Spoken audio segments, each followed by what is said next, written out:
салом алейкум дӯстони азиз, хуш омадед ба канали Шеҳрмардон ва имрӯз бо шумо беҳтарин хабарҳоро аз ММА пешкашӣ шумо менамоем.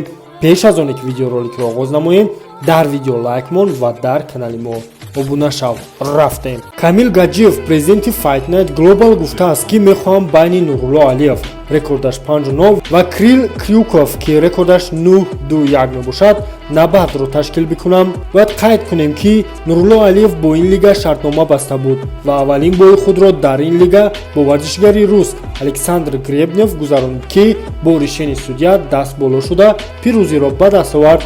шумо чӣ фикр мекунед дар бораи ташкил намудани ин муҳориба? ҳатман фикртона дар комментария нависед ва мо давом медиҳем. Муин Ғафуров соли 2021ро бо набард шурӯъ мекунад. рамзгари тоҷик Муин Ғафуров рекорда 16-3 набарди навбатии худро дар созмони UAE Warriors дар кишвари аммаи шаҳри Дубай хоҳад гузаронид.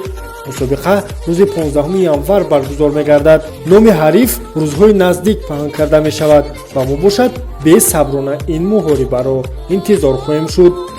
инчунин бозгашти Фатҳиддин Собиров ба майдони набард пас аз танаффузи тӯлонӣ.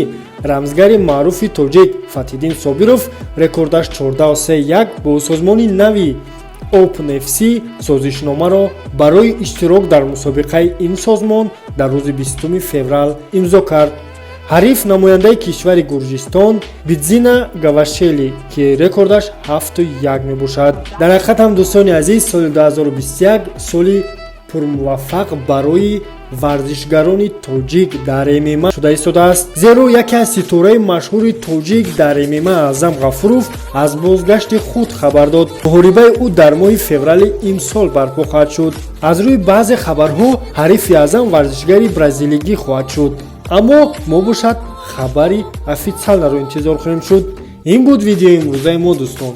хайр.